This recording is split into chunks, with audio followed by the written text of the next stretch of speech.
Hello students, आप सब कैसे हो। स्टूडेंट्स, मैं जो आज वीडियो बनाने जा रहा हूँ या जो लेक्चर लेने जा रहा हूँ वो लेक्चर बहुत ही इम्पोर्टेंट है और आने वाले सारे ही वीडियोस इम्पोर्टेंट हैं जो DBMS और RDBMS से रिलेटेड है। तो स्टूडेंट्स, आप इन वीडियोस को ध्यान से देखिएगा, ध्यान से करिएगा, क्योंकि बहुत ही इम्पोर्टेंट टॉपिक है। हर कम्पिटिटिव एग्जाम में इसमें से क्वेश्चन पूछे जाते हैं। मैं आपको जो भी करवा रहा हूँ वो सब चीज़ इम्पोर्टेंट है। तो स्टूडेंट्स, जो भी आप करोगे उसे ध्यान से करना, हर एक चीज़ ध्यान से करना। और स्टूडेंट्स, स्टार्ट करने से पहले आप सबसे रिक्वेस्ट है, मेरे वीडियोस को शेयर कीजिएगा, लाइक कीजिएगा और सब्सक्राइब करते रहिए। अपने फ्रेंड्स को भी बोलिए, जिनको ज़रूरत है वो सब्सक्राइब करते रहिए। ठीक है, सब्सक्रिप्शन बहुत ज़रूरी होता है। अगर आप चाहते हो किसी भी यूट्यूबर को मोटिवेट करने के लिए तो सब्सक्रिप्शन बहुत ज़रूरी होता है। तो मुझे भी मोटिवेट करने के लिए आप लोग सब्सक्रिप्शंस कीजिए ज़्यादा से ज़्यादा, ताकि मैं आपके लिए अच्छे अच्छे वीडियोस बनाता रहूँ। ठीक है स्टूडेंट्स, तो स्टार्ट करते हैं स्टूडेंट्स। पहला क्वेश्चन है, DBMS stands for database management system. तो स्टूडेंट्स, DBMS की फुल फॉर्म तो हमें पता होनी ही चाहिए कि DBMS की फुल फॉर्म है डाटाबेस मैनेजमेंट सिस्टम। तो डाटाबेस हमें सबको पता है कि कलेक्शन ऑफ रिलेटेड डाटा। ठीक है, एक रिलेटेड डाटा की कलेक्शन को हम डाटाबेस बोलते हैं। और मैनेजमेंट सिस्टम का मतलब है कोई ऐसा सेट ऑफ टूल्स या ऐसा कोई सॉफ्टवेयर जो आपकी डाटाबेस को मैनेज कर सके। ठीक है, तो इन दोनों वर्ड से, डाटाबेस और मैनेजमेंट सिस्टम से मिलके मेरे पास एक पूरा वर्ड बना है जिसका नाम है DBMS, database management system. Next question is, second question is RDBMS। तो RDBMS की फुल फॉर्म है students relational database management system. जब दो डाटाबेसेस के बीच में रिलेशनशिप को एस्टेब्लिश करने की बात की जाए तो वो मेरा सिस्टम बनता है RDBMS, relational database management system. इसलिए इसमें एक एक्स्ट्रा वर्ड आ गया, रिलेशनल। ठीक है student, next question is ORDBMS, object relational database management system. तो इसमें स्टूडेंट्स एक एक्स्ट्रा वर्ड और आ गया, ऑब्जेक्ट। तो ऑब्जेक्ट ओरिएंटेड डाटाबेसेस के लिए ये वर्ड यूज किया गया था, object relational database management system. तो आजकल के जितने भी नए नए सॉफ्टवेयर आ रहे हैं, या ओरेकल की बात की जाए तो ओरेकल में पहली बार ORDBMS कहा गया था, क्योंकि हम जो टेबल डाटाबेसेस जो भी बना रहे हैं उन सबको एक ऑब्जेक्ट मान लिया जाता है आपके ORDBMS के अंदर। ठीक है, fourth question, what is database? A database is a collection of related information stored so that it is available to many users or for different purposes.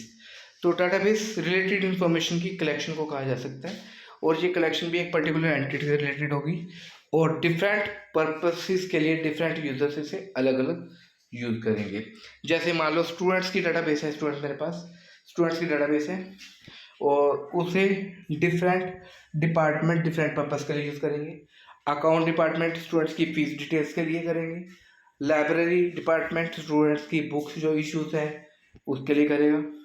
Teachers का जो डिपार्टमेंट है वो उनके अटेंडेंस और उनके मार्क्स वगैरह के लिए करेगा। तो हर एक डिपार्टमेंट डाटाबेस को अलग अलग तरीके से यूज कर सकता है। Fifth question, A DBMS is a set of tools that help in managing the information stored in A database. तो DBMS का मतलब क्या है? DBMS कोई एक सॉफ्टवेयर भी हो सकता है और सेट ऑफ टूल्स भी हो सकते हैं जो कि आपकी डाटाबेस में जो इंफॉर्मेशन है उस इंफॉर्मेशन को मैनेज करने के लिए यूज किया जाता है। Sixth question, redundancy of data means duplicacy of data. Student, बहुत ही इंपॉर्टेंट टॉपिक है और रिडंडेंसी वर्ड बार बार आएगा, तो आप इस वर्ड को अच्छे तरीके से दिमाग में बिठा लें कि रिडंडेंसी का मतलब क्या होता है। DBMS या RDBMS की बात करें तो ये टॉपिक बार बार आता है कि रिडंडेंसी क्या होता है। तो डाटा की डुप्लीकेसी होता है।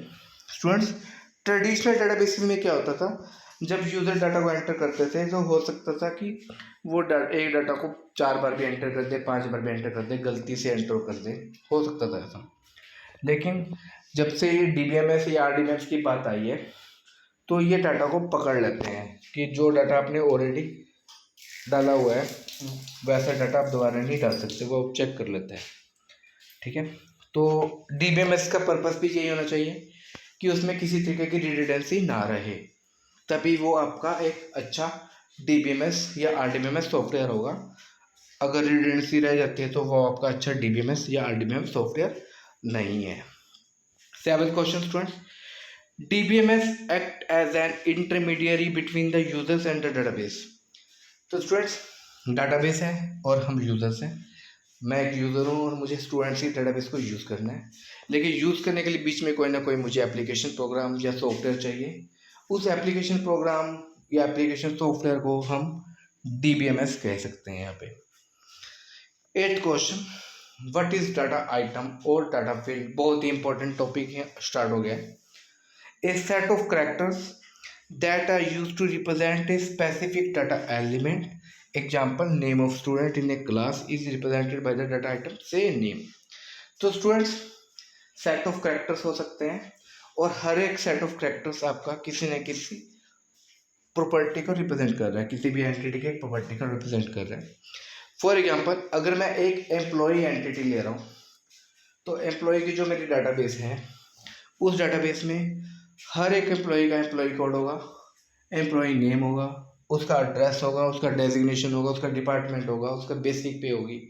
तो ये जितनी भी डिटेल्स है, इनमें से हर एक डाटा आइटम जो हर एक जो भी, जैसे मान लो मैंने एम्प्लॉय कोड लिया है, तो एम्प्लॉय कोड अपने आप में एक डाटा आइटम है, एम्प्लॉय नेम अपने आप में एक डाटा आइटम है, उसका डेजिग्नेशन एक डाटा आइटम है, उसका डिपार्टमेंट एक डाटा आइटम है, उसकी बेसिक पे एक डाटा आइटम है।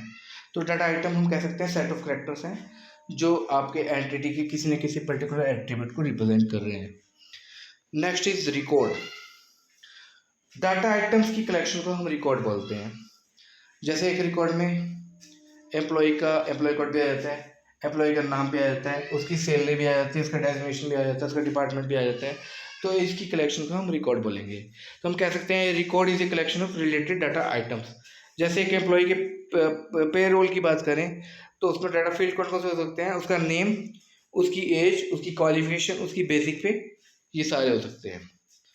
नेक्स्ट क्वेश्चन इज फाइल और डाटा फाइल क्या होता है। अगर रिलेटेड रिकॉर्ड्स की कलेक्शन को हम फाइल बोल सकते हैं स्टूडेंट्स। हम कह सकते हैं कि file is a collection of related records and record is a collection of data items. तो एक एम्प्लॉयज़ की पेरोल की फाइल की बात की जाए तो उसमें सभी एम्प्लॉयज़ के पेरोल से रिलेटेड रिकॉर्ड्स होंगे। यहाँ पे जैसे एग्जांपल दिया हुआ है स्टूडेंट का, तो फाइल का नाम है स्टूडेंट, तो इसमें स्टूडेंट से रिलेटेड रिकॉर्ड है, स्टूडेंट्स के रोल नंबर है, इसमें नेम है और मार्क्स हैं।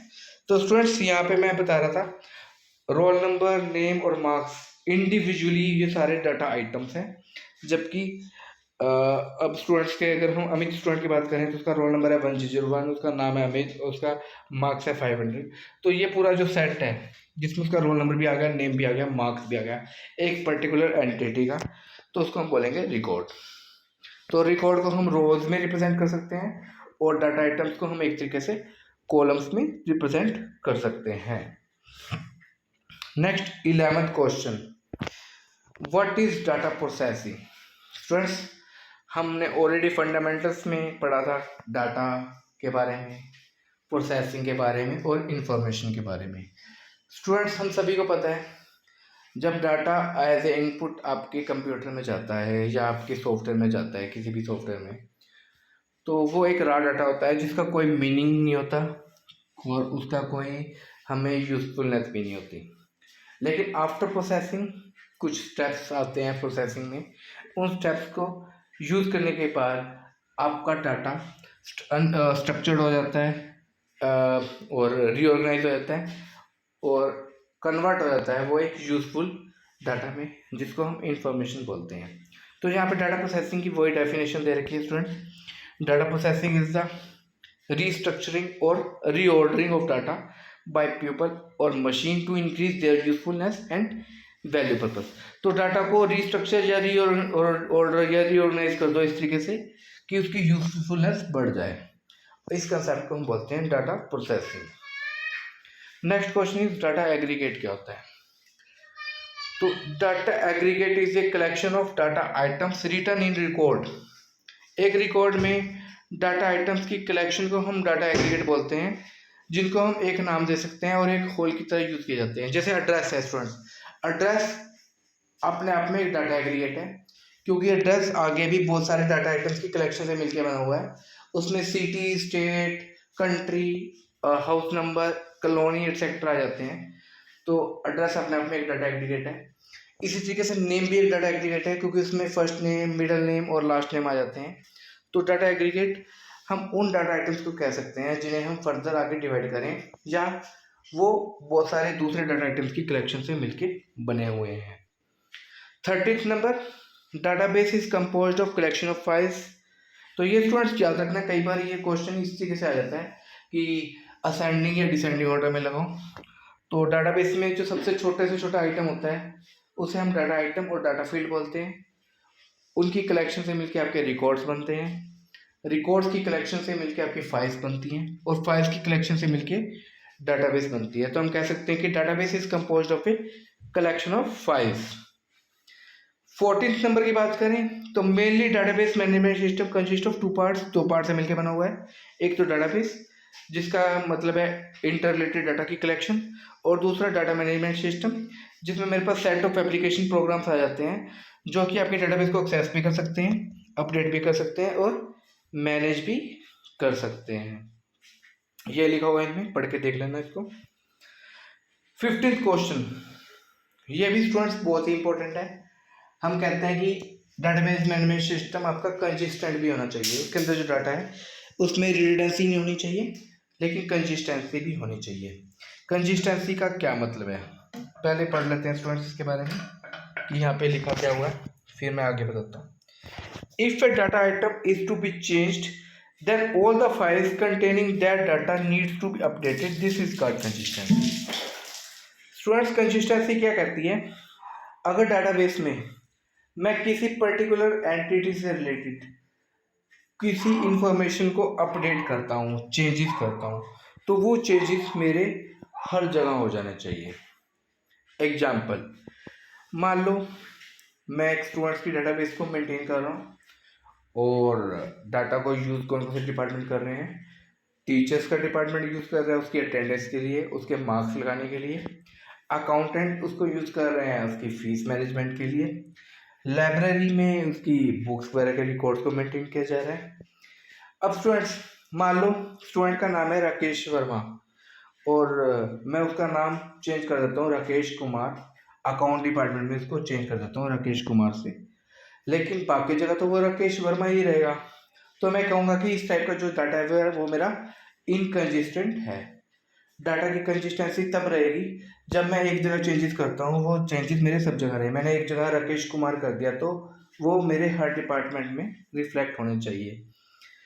तो मतलब कंसिस्टेंसी यही कहती है कि आपकी दो एंट्रीज आपस में एग्री करनी चाहिए, अगर वो एग्री नहीं कर रही तो आपका डाटा इनकंसिस्टेंट है। तो if a data item is to be changed then all the files containing that data needs to be updated. This is called consistency. ये यही कह रहा है कि अगर हम डाटाबेस में किसी एक जगह पे किसी डाटा आइटम में कुछ चेंजेस कर देते हैं तो वो हर एक जगह पे रिफ्लेक्ट होने चाहिए, इसको ही कंसिस्टेंसी बोलते हैं। 16th number, redundancy results into wastage of storage space. ये तो स्टूडेंट्स होता ही है, रिडंडेंसी का मतलब होता है डुप्लीकेसी, और डुप्लीकेसी होगी तो स्टोरेज स्पेस भी गिरेगा आपका, और स्टोरेज स्पेस की वेस्टेज होगी तो दिक्कत आएगी, आपका सिस्टम स्लो हो जाएगा। तो रिडंडेंसी को ख़त्म करना है, ठीक है। 70th number, database administrator. DBA की फुल फॉर्म होती है डाटाबेस एडमिनिस्ट्रेटर। वो कोई एक ग्रुप भी हो सकता है और कोई इंडिविजुअल भी हो सकता है। कंपनीज में स्पेशल एक पोस्ट होती है डीबीए की। डीबीए का काम यही होता है कि डाटाबेस को मेंटेन करना। तो वो रिस्पॉन्सिबल होता है डाटाबेस को डिज़ाइन करने के लिए भी, क्रिएट करने के लिए भी, और डाटाबेस को मेंटेन करने के लिए भी, ताकि यूजर्स की नीड्स को सेटिस्फाई किया जा सके। 18th number, when the two entries in the database do not agree the database is said to be inconsistent। ये मैंने आपको बताया ही था कि डाटाबेस में अगर दो एंट्रीज आपस में एग्री नहीं करती तो इस टाइप की जो डाटाबेस होगी वो मेरी इनकंसिस्टेंट हो जाएगी, जो कि नहीं होनी चाहिए। Integrity means unification of several files into one file. Integrity का मतलब होता है जोड़ना, सेवरल फाइल्स को इंटीग्रेट करके, यूनिफाई करके एक फाइल में जोड़ देना, इसको हम इंटीग्रिटी बोलते हैं। 20th number, data independence. Data independence जरूरी है। चलो स्टूडेंट्स, ये मैं टॉपिक नेक्स्ट टॉपिक में कराता हूँ, कोई आ गया तो अगली क्लास